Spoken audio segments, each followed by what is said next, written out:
En effet, je me retrouve dans le studio où travaille Henri Peffer sur ses futures créations. On nous reçoit aujourd'hui pour faire un échange sur son expérience de mini-entrepreneur, d'entrepreneur, puisqu'être DJ, c'est aussi être entrepreneur. Et alors, le but aussi, c'est qu'il nous parle de son projet qui va peut-être intéresser les mini-entreprises. Salut Henri. Salut Fred, salut d'ailleurs à tous aussi qui nous regardez.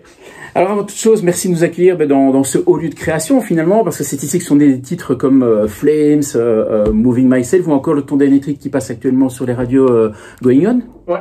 C'est bien ça? C'est ça. Donc, si je dois faire un bref résumé de ta carrière, donc c'est à 14 ans après ta formation classique de piano, solfège, etc., tu commences à t'intéresser à la musique électronique. Et tu mets en ligne sur YouTube la belle mixtape Summer Memories. Je me trompe? Ouais, c'est exactement ça. Et alors, 70 millions de vues. Ouais. Et ça a permis d'attirer l'attention de la belle Armada, oui. d'Armin van Buren. Ouais. Bah, c'est-à-dire qu'à ce moment-là, faut savoir que je postais que des morceaux à moi qui avaient 100, 200 vues, 300 vues. C'était juste partagé avec moi et mes amis. Et puis en un coup, il y a effectivement cette fameuse mixtape qui a vraiment cartonné pour aucune raison particulière. Et suite à ça, j'ai commencé un peu à gagner de la visibilité, forcément, à gagner des likes sur Instagram, sur Facebook. Enfin, les choses ont commencé un petit peu à grossir. Et alors, à ce moment-là, j'ai été contacté par ce fameux label Armada Music, qui est vraiment un label d'électro très reconnu. Et je me rappelle, c'était le même jour d'ailleurs que Félix de Lost Frequencies, que vous connaissez peut-être, a signé son titre Are You With Me. Et moi, le même jour, j'avais signé mon titre Tarida. Et on avait été ensemble du coup au studio de Armada Music pour signer tout ça. Il y a 8 ans, tu as fait la mini-entreprise. Tu peux tout nous rappeler de quoi il s'agissait, quel était ton projet? Donc il y a 8 ans, quand j'ai fait la mini-entreprise, on avait un projet, c'était Faceball. Le projet, soyons honnêtes, c'était très mauvais. Mais qu'est-ce que c'était génial. C'est-à-dire, on prenait des balles de tennis et on mettait des petits yeux sur les balles de tennis et on coupait une petite bouche dans la balle de tennis pour en faire un porte-stylo. Donc sur papier, et d'ailleurs même pas que sur papier, c'est littéralement nul comme projet. Mais par contre, c'était juste l'expérience, c'était trop bien quoi. Je me rappelle, on a vraiment eu des barres de rire et on s'est oui, qu'est-ce que tu as retenu de tout ça en fait? Qu'est-ce que j'ai retenu de tout ça? Beaucoup de positifs, c'est-à-dire que on était une bande de potes avant tout. Ouais. Et bon, même si notre projet, on peut le dire, hein, ça a été un peu un flop, on n'a pas vendu beaucoup, on n'avait pas un chiffre vraiment dans le bénéfice en fin d'année. Ouais. C'était vraiment que du plaisir. C'était aussi des hauts et des bas. Il y a eu des moments de dispute, il y a eu des moments de tension, mais c'est ce qui rendait le truc excitant justement. Donc non, pour moi, Faceball, j'en garderai toujours un super souvenir. Et d'ailleurs, tous les ans sur Facebook, j'ai envie de dire une bêtise, mais c'est le 5 septembre, je pense, c'est l'anniversaire de la Faceball sur Facebook. Oui, tout à fait. Et tous les ans, on envoie un petit message, toute l'équipe, en disant bon anniversaire à Faceball, encore maintenant, alors que ça fait 8 ans. Quoi. C'est incroyable ça. Mais justement, qu'est-ce que tu as appris, avec la Mini et que tu utilises actuellement dans ta vie professionnelle? Pas mal de choses, c'est-à-dire, je pense en premier lieu, vraiment le côté esprit d'équipe. Parce que en mini-entreprise, on n'est pas tout seul, on est une équipe.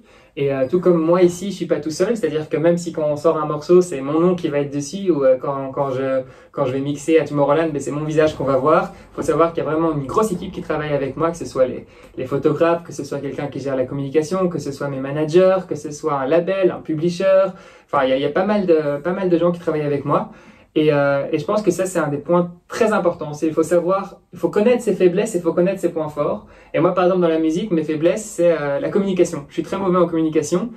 C'est pour ça que j'ai fait appel à un photographe qui est juste génial, qui s'appelle Arnaud, qui lui, c'est son point fort. Il est extrêmement fort en communication. Ouais. Par exemple, moi, un de mes points faibles, c'est la négociation. C'est-à-dire que je vais être très mauvais pour me vendre, tout simplement, quand tu as un festival ou quoi qui vient me démarcher. Moi, je suis très mauvais pour me vendre. Là, mes managers, eux, c'est des très bons vendeurs. Et donc, eux, ils vont vraiment bien me vendre. Et donc, je pense que dans la mini-entreprise, ça, c'est un des points très importants. C'est vraiment cet esprit d'équipe qu'il faut avoir.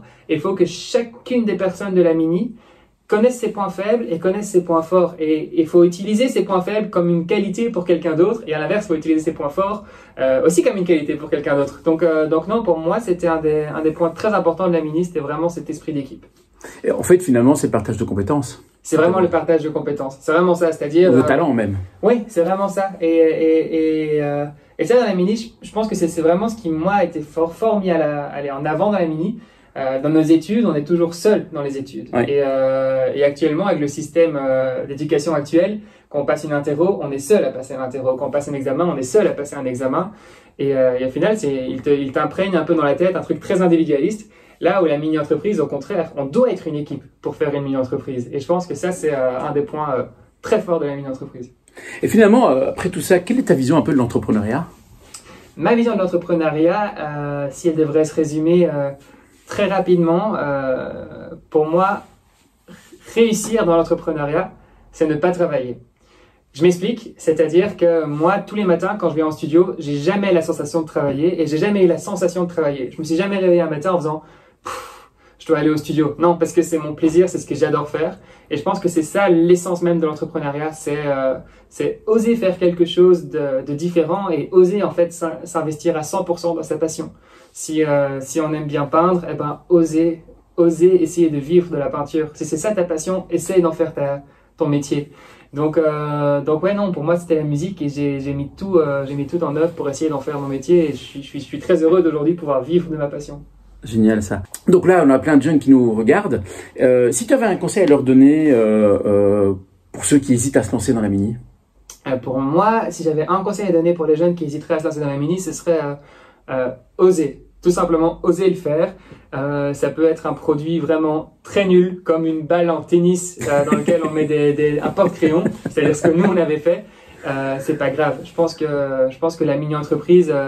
le but final, c'est pas forcément les bénéfices et le but final, c'est pas forcément d'avoir le meilleur produit du monde. Non, le but final, c'est vraiment de l'expérience et c'est juste génial les minis. C'est-à-dire que, t'as les congrès où tu rencontres plein d'autres minis, d'autres écoles et puis après tu as ta bande de potes à toi dans ta mini et puis après nous on avait fait une vidéo aussi, la vidéo publicité pour la mini. C'est toutes des expériences. C'est juste génial à faire en fait. C'est juste, je pense que ça apporte beaucoup plus que ce qu'on pense. Ok, donc pour ceux qui hésitent, tu dis foncez quoi. Ouais, foncez et osez le faire et n'ayez pas peur de l'échec. Surtout ne pas avoir peur de l'échec. C'est ça qui fait grandir. Et c'est ça qui fait grandir. Et justement à ce sujet, tu proposes aux mini-entreprises de soutenir la cause que tu défends ou que tu soutiens, on va dire, plutôt que tu défends, auprès de l'UNICEF via le projet Music for Bricks. Est-ce que tu peux nous en dire un peu plus là-dessus? Alors Music for Bricks, c'est quoi? C'est un concert qu'on a décidé d'organiser suite à notre voyage en Côte d'Ivoire. Donc on est parti avec l'UNICEF en Côte d'Ivoire et là-bas on a eu l'occasion de voir une école qui a été construite sur base de briques faites de plastique recyclé. Donc ils ramassent des tonnes et des tonnes de plastique dans les rues, ils les compactent avec une nouvelle technologie et ils en font une brique qui coûte 2 fois moins cher, qui est 2 fois plus hermétique, qui aussi est 2 fois plus solide. Enfin bref, c'est génial. Et alors ils construisent des écoles basées sur base de ces briques. Et moi, quand je suis rentré, je me suis dit, je veux faire quelque chose. Ces briques, c'est nouveau, c'est génial. Ça touche à l'enfance, ça touche à l'éducation. C'est beaucoup trop important. Qu'est-ce qu'on peut faire qui toucherait des briques et de la musique? Eh ben, faisons un concert où 100% des revenus partiront pour la construction d'écoles faites sur base de briques en matière recyclée. Donc ce que j'aime bien, c'est qu'à la fois on vient aider pour l'éducation des jeunes, à la fois on vient aider aussi pour l'écologie, et à la fois on va aider aussi pour l'économie, parce qu'on crée vraiment une économie là-bas en ramassant la pollution, vu que c'est des entreprises locales qui fabriquent ces briques. Et donc l'idée du concert, c'est faire appel à plein d'artistes et proposer un concert aux gens énorme, un concert de plusieurs heures, de 6 heures, avec entre autres, tu as eu Loïc Notet qui a confirmé, tu as Alessandro De Roof qui a confirmé, tu as Kid Noise qui a confirmé, tu as Suarez qui a confirmé, tu as Black Wave pour le côté flamand qui a confirmé, enfin tu as vraiment une affiche assez exceptionnelle et ce que j'aime bien c'est que c'est une fois un concert qui est organisé par les artistes. Et concrètement, justement, alors là maintenant, on a des jeunes entrepreneurs qui vont se lancer dans le projet mini-entreprise, qui vont vouloir donner un côté social à leur projet. Et s'ils désirent te soutenir dans le projet Music for Bricks, que font-ils? Que doivent-ils faire? Mais que font-ils? Ils doivent vous dire du coup à vous, là, les mini-entreprises, que vous voulez nous soutenir, nous, Music for Bricks. Nous, c'est avec un énorme plaisir et avec un énorme honneur, surtout qu'on aimerait bien du coup pouvoir participer un petit peu nous aussi. Et c'est pourquoi si vous décidez de nous soutenir, on va essayer de s'arranger quand même pour donner des tickets pour des invitations du coup à chaque mini-entreprise qui voudrait bien nous soutenir.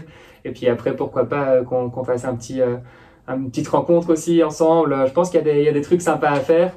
Et puis après franchement pour les jeunes, Vous n'êtes pas obligé de soutenir forcément Music for Bricks, mais si vous voulez, sachez que chaque euro de vos bénéfices que vous remettrez à Music for Bricks, chaque euro partira directement pour la construction d'écoles. Donc je pense que c'est assez génial. Donc les jeunes entrepreneurs, si vous avez envie de soutenir le projet, n'hésitez pas à le proposer à vos coopérateurs lors de l'Assemblée Générale et d'en parler autour de vous et surtout de faire le nécessaire pour éventuellement arriver à soutenir le projet. Henri, est-ce que tu as quelque chose d'autre à ajouter? Parce qu'on va tout doucement clôturer cet entretien parce que tu as encore pas mal de créations à faire là maintenant. Petite chose à ajouter? Ben moi, la dernière chose que j'aimerais bien ajouter, c'est vraiment, encore une fois, insister à 100% à tous les jeunes qui nous regardent ici. Si vous hésitez encore à faire les mini-entreprises, ben, arrêtez même d'y penser et foncez, faites-le. N'ayez pas peur de l'échec. Et puis surtout, le plus important de tout, c'est amusez-vous. Prenez du plaisir. Vous allez avoir des hauts, vous allez avoir beaucoup de bas aussi, vous allez vous disputer dans votre mini. Mais le principal, c'est vraiment de s'amuser et d'en garder en fait juste un super souvenir, tout comme moi j'ai gardé un super souvenir de notre entreprise Facebook.